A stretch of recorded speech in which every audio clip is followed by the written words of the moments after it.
Tomorrow begins is it tomorrow? I believe it is, the impeachment trial of the most evil, corrupt, criminal regime that ever ran this country. The outcome of that trial is more or less preordained because of the cowardice and the filth that now passes for white male Christian Republican senators. What a collection of miscreants.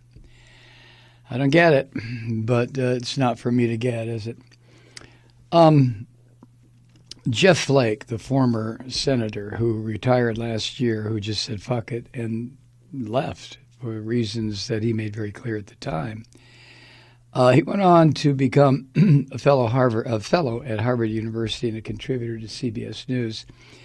About a month ago, he had an op-ed in the Washington Post addressed to his former Republican colleagues, and I want to share with you what he wrote.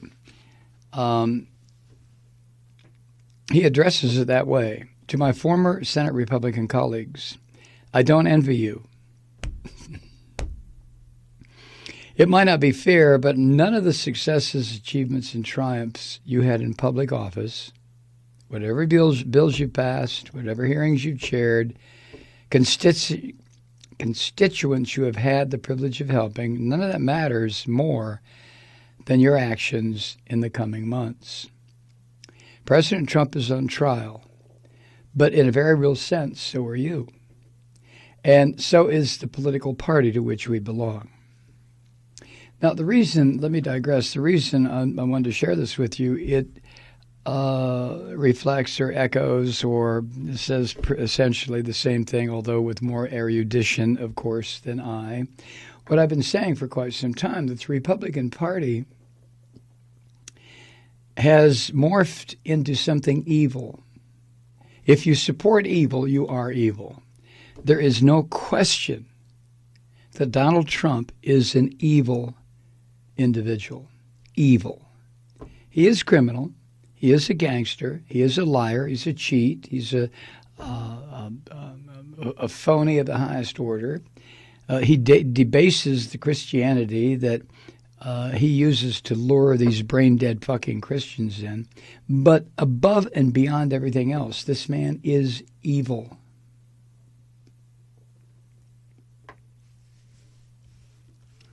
Flake goes on.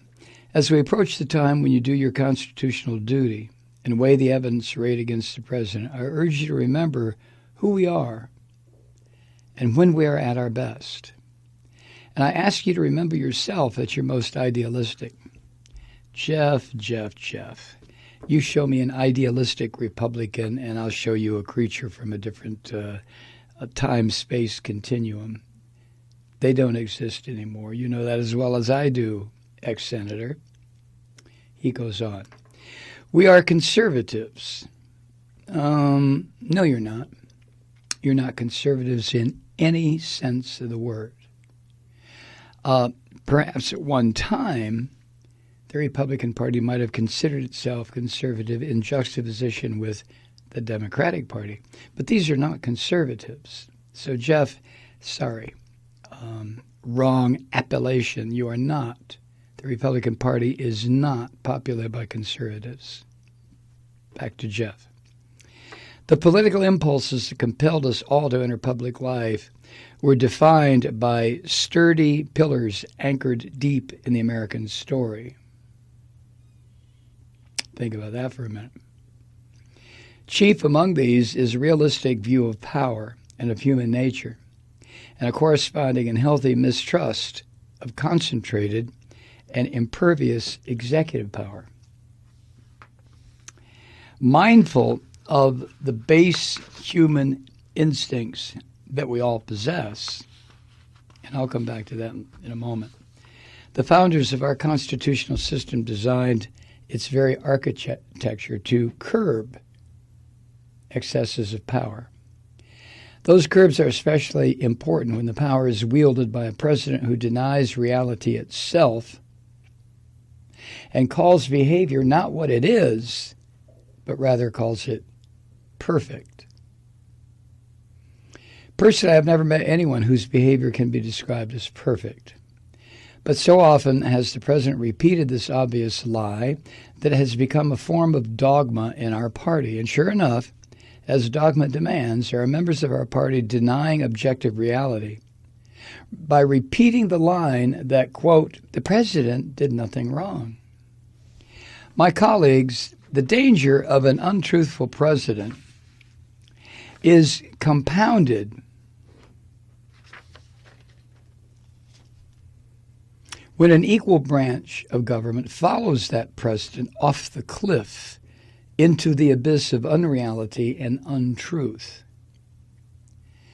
Call it the founders' blind spot. They simply could not have envisioned the Article I branch abetting and enabling such dangerous behavior in the Article II branch. And when we are complicit, we cede our constitutional responsibilities. We forever redefine the relationship between Congress and the White House, and we set the most dangerous of precedents. My simple test for all of us is this. What if President Barack Obama had engaged in precisely the same behavior?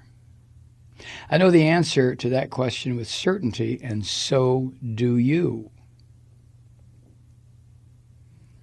You would have understood with striking clarity the threat it posed, and you would have known exactly what to do. Regarding the articles of impeachment, you could reasonably conclude that the president's actions warrant his removal. You might also determine that the president's actions do not rise to the constitutional standard required for removal. There is no small amount of moral hazard with each option, but both positions can be defended. But what is indefensible is echoing House Republicans who say that the president has not done anything wrong. He has. The willingness of House Republicans to bend to the president's will by attempting to shift blame with the promotion of bizarre and debunked conspiracy theories has been an appalling spectacle. It will have long-term ramifications for the country and the party, to say nothing of individual reputations. Nearly all of you condemned the president's behavior during the 2016 campaign. Nearly all of you refused to campaign with him. You knew then that doing so would be wrong, would be a stain on your reputation and the standing of the Republican Party, and would do lasting damage to the conservative cause. Ask yourself today, has the president changed his behavior? Has he grown in office? Has the mantle of the presidency altered his conduct? The answer is obvious. In fact, if the president's political rally in Michigan about 2 weeks ago is any measure, his language has only become more vulgar, his performance cruder, his behavior more boorish and unstable. Next, ask yourself, if the president's conduct hasn't changed, has mine?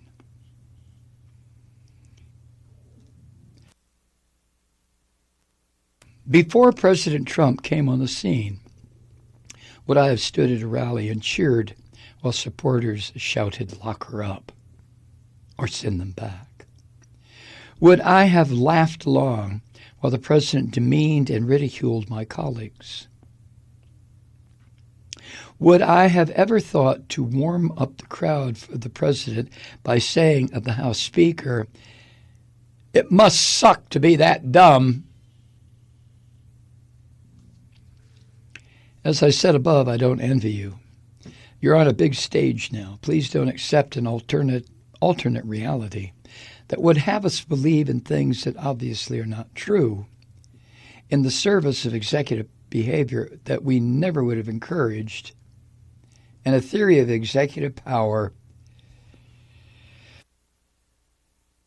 that we have always found abhorrent. If there ever was a time to put country over party, it is now. And by putting country over party, you might just save the Republican Party before it's too late. Well, Jeff Flake, former senator from Arizona,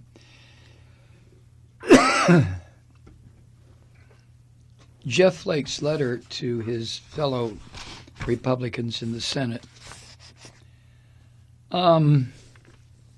is a good letter.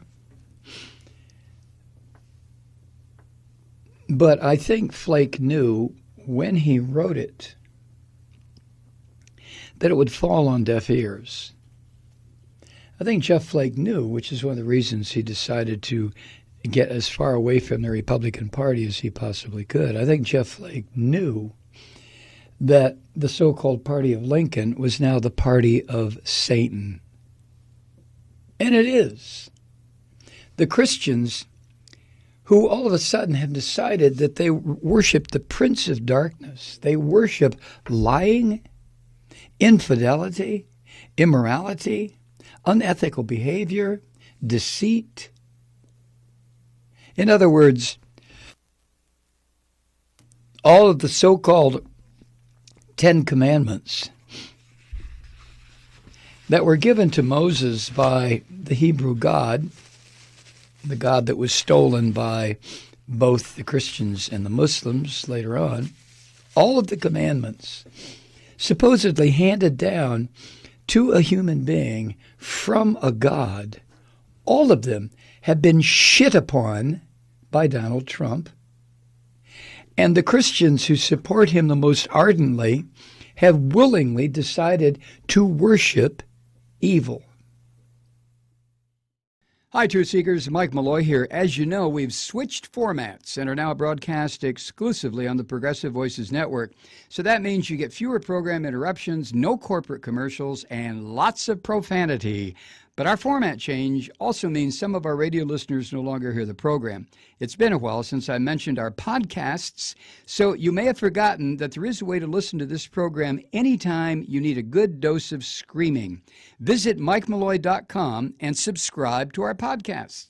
You have your choice. You can listen to the ranting with the audio podcast or listen and watch me lose control with a video podcast subscription. As a podcast subscriber, you can download the program to your mobile device and take me with you wherever you go. And if you have a friend who needs a dose of truth-seeking, you can give a gift subscription as well. That's MikeMalloy.com, and never miss a minute of the uncensored fun and frivolity.